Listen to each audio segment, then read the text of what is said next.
तेल के साथ शुरुआत करते हैं, क्योंकि आज नॉन एग्री मार्केट में सबसे ज्यादा गिरावट कच्चे तेल में दिख रही है। 6% तक MCX क्रूड टूट चुका है। $69 तक ब्रेंट क्रूड का भाव आ चुका है। ट्रंप ने जिस तरह से सोशल मीडिया के जरिए सीज फायर को लेकर बयान दिया, उसके बाद से ये बिकवाली बनी है। हालांकि ईरान ने इस बात से इनकार भी किया है, लेकिन जिस तरह के वो रेडीनेस दिखा भी रहे हैं, वो भी तैयार है, उनकी तरफ से भी संकेत दिख रहे हैं कि सीज फायर हो सकती है। तो वो अब क्रूड पर ये खबर दबाव बना रहा है। कच्चा तेल 2 दिनों में 6% से ज़्यादा टूट चुका है। $69 तक ब्रेंट टूट चुका है। 5,700 रुपये के नीचे MCX पर क्रूड आ चुका है। हमारे साथ 3 मेहमान हैं जो आज आपकी मदद करेंगे कमोडिटी मार्केट में गाइड करने के लिए। अजय केडिया हैं, केडिया कमोडिटी के MD और रिसर्च हेड भी हैं। भाविक पटेल हैं, सीनियर रिसर्च एनालिस्ट हैं ट्रेडबुल सिक्योरिटीज से। और अनिंद बैनर्जी हैं हमारे साथ कोटक सिक्योरिटीज से। और साथ ही आगे सतीश गोयल होंगे, प्रेसिडेंट है all India rice exporters association के। आप चारों मेहमानों का बहुत बहुत शुक्रिया। अनिंद बैनर्जी सर, आपसे पहला सवाल होगा कच्चे तेल को लेकर। इन सारी खबरों का क्या कच्चे तेल पर असर देखते हैं? और गिरावट दिख सकती है कच्चे तेल में आगे? और ट्रेड वाले को जो ट्रेड करना है जिन्हें, उनके लिए क्या सलाह है आपकी तरफ से? नमस्कार विश्व मोहन जी। नमस्कार सर। ये 5380 लेवल से जो रैली स्टार्ट हुआ था ईरान इजराइल का कॉन्फ्लिक्ट के वजह से, तो वहां तक एटलीस्ट रिट्रेसमेंट तो होना चाहिए। तो 5400 एक अभी नेचुरल टारगेट बनता है। तो सेल ऑन राइज अभी भी जारी रहेगा।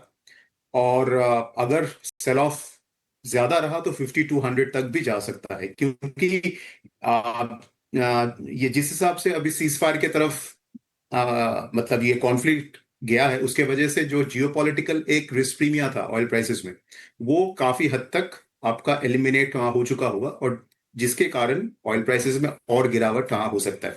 तो पुट ऑप्शन से हो या फ्यूचर से हो, सेल ऑन राइज का स्ट्रेटेजी अपनाना चाहिए। सेल ऑन राइज की स्ट्रेटजी के साथ काम करना चाहिए। केडिया जी, आप भी सहमत है सेल ऑन राइज की स्ट्रेटजी अपनाएं, पुट खरीद कर जाए?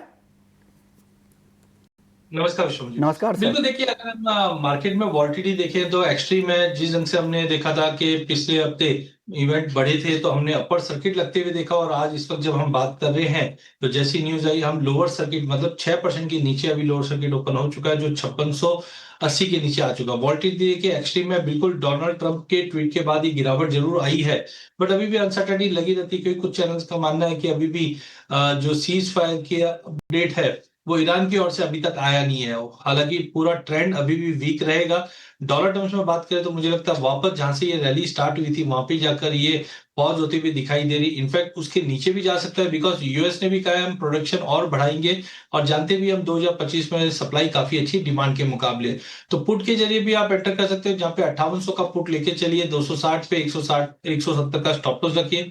360 से 500 तक के टारगेट मिलेंगे। फ्यूचर में मुझे लगता है टारगेट रिवाइज करना चाहिए, जहां पे हम 2820 पे बिकवाली देख रहे थे, बट अचानक से पिछले आधी घंटे में बिकवाली बढ़ी है, और 5670 का लेवल एग्जैक्टली इस वक्त मैच कर रहा है। तो आई थिंक यहां से और गिरावट बढ़ सकती है, जो 5550 तक का लेवल भी दिखा देता हो। कुल मिलाकर फंडामेंटल और टेक्निकल दोनों ही कच्चे तेल के लिए नेगेटिव है। बिकवाली करके ही काम करना चाहिए, करके ही काम करे। 5800 के स्ट्राइक की पुट खरीदने की सलाह केडिया जी दे रहे थे। 260 का 360 का टारगेट है यहाँ पे।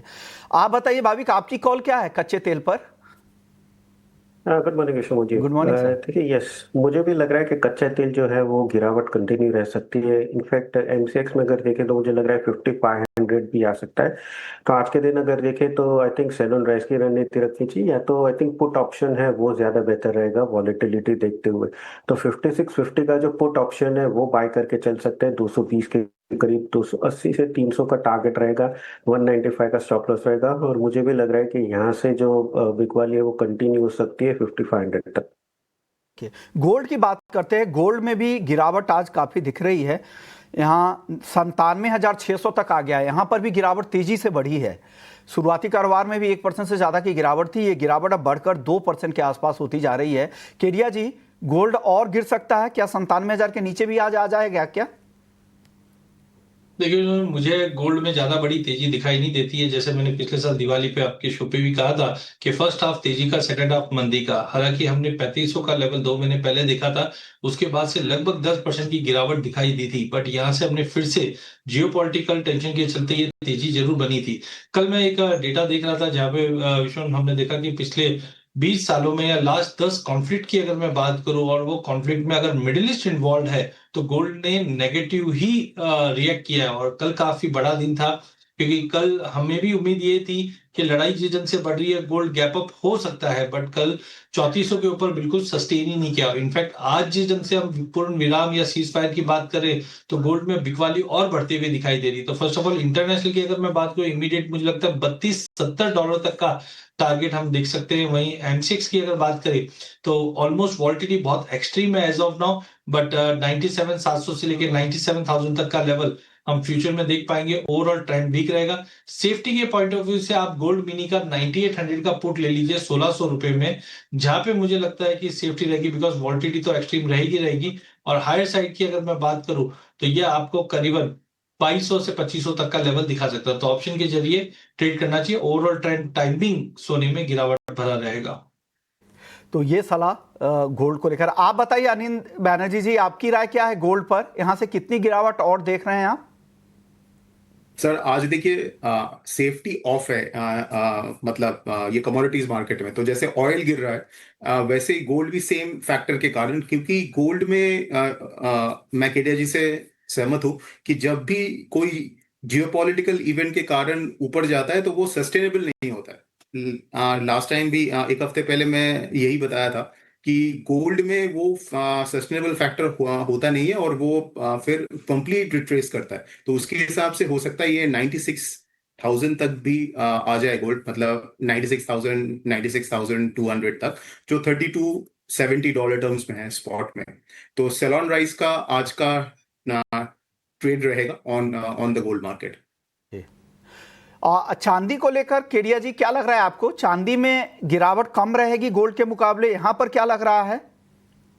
देखिए gold silver ratio as of now 200 moving average का सपोर्ट लेके चल रहा है। डेट मींस कि कहीं ना कहीं एज ऑफ नाउ स्टैग्नेंट है। लॉन्ग टर्म ठीक है, अपनी जगह पे सही है, बट अगर गोल्ड में गिरावट ज्यादा बढ़ती है तो चांदी भी एक बार इसके दबाव में आ सकती है। हालांकि लॉन्ग टर्म व्यू अभी भी चांदी का तेजी रहेगा, बट टाइमिंग आज मुझे लगता है कि जिस ढंग से गोल्ड में गिरावट बढ़ रही है, चांदी पे भी दबाव कंटिन्यू रहेगा। यूएस और चाइना के बीच का जो तनाव कम हुआ था, उसके बाद बेस मेटल और चांदी को अच्छा सपोर्ट भी मिला है। बट आज इंटरडे में 1,06,000 का आप पुट ले लीजिए, 2000 में 3,000 का टारगेट रहेगा। फ्यूचर वाइज अगर मैं बात करूं, तो इससे पहले भी हमने 1,05,000 तक का सपोर्ट आते हुए देखा, और अभी भी मुझे लगता है कि प्राइजेस 1,05,000 का लेवल इमीडिएट, और उसके नीचे जाता है तो 1,03,800 तक के भी लेवल दिखा सकता है। तो आज सोना चांदी दोनों में दबाव बढ़ता हुआ दिखाई देगा। सोना और चांदी दोनों आज बेचने की ही सलाह है। या तो आप यहां पे अगर कुछ पुल बैक मिले वहां पर बेचे, करंट लेवल पे भी बेच सकते हैं। 1,05,000 तक चांदी भी आ सकती है, 1,05,400 तक। आपकी राय सोने चांदी दोनों पर क्या है भावी पटेल जी? जी मुझे भी लग रहा है, देखिए सोने और चांदी दोनों में इक्वाली करनी चाहिए। लास्ट वीक भी अगर हम देखें तो जियोपॉलिटिकल कंसर्न्स बड़े बड़े हुए थे, बट उसके बावजूद भी सोने में अगर हम देखें तो तेजी नहीं आ रही थी। दैट मीन्स कि अभी सेचुरेटेड हो गया है, और अभी अगर देखें तो रिस्क जो है वो कम हो चुका है, जिसकी वजह से हम दबाव देख रहे हैं। तो सोने और चांदी दोनों में मेरे सेल ऑन राइज की बिग वाली होगी। जहाँ पे सोने में 98,000 के करीब अगर मिलता है तो शॉर्ट कर सकते हैं 97,000 के टारगेट के लिए। 9350 का स्टॉप लॉस रहेगा। और चांदी की बात करें तो 1,06,000 के करीब वहां पे भी शॉर्ट कर सकते हैं 1,05,300 के टारगेट के लिए, और 1,06,500 का स्टॉप लॉस रहेगा। वाह, सोने चांदी पर आपकी तरफ से। अनिल बैनर्जी जी, आपकी राय चांदी को लेकर? चांदी पर आप क्या राय देंगे अब? विश्वमोहन जी, चांदी में बिकॉज ऑफ गोल्ड एक इंट्राडे उसमें डाउन ट्रेंड बना रहेगा।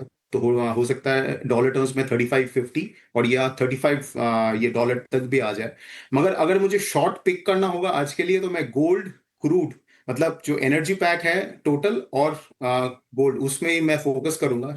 चांदी वीक लग रहा है, बट बिकॉज कॉपर स्ट्रांग है इसके वजह से मैं ये चांदी को शॉर्ट अवॉइड करूंगा। 1,04,000 के आसपास अगर मिलता है तो पोजिशनली इसमें लॉन्ग बनता है। ओके, तो ये राय है गोल्ड और सिल्वर पर, क्रूड पर। वक्त है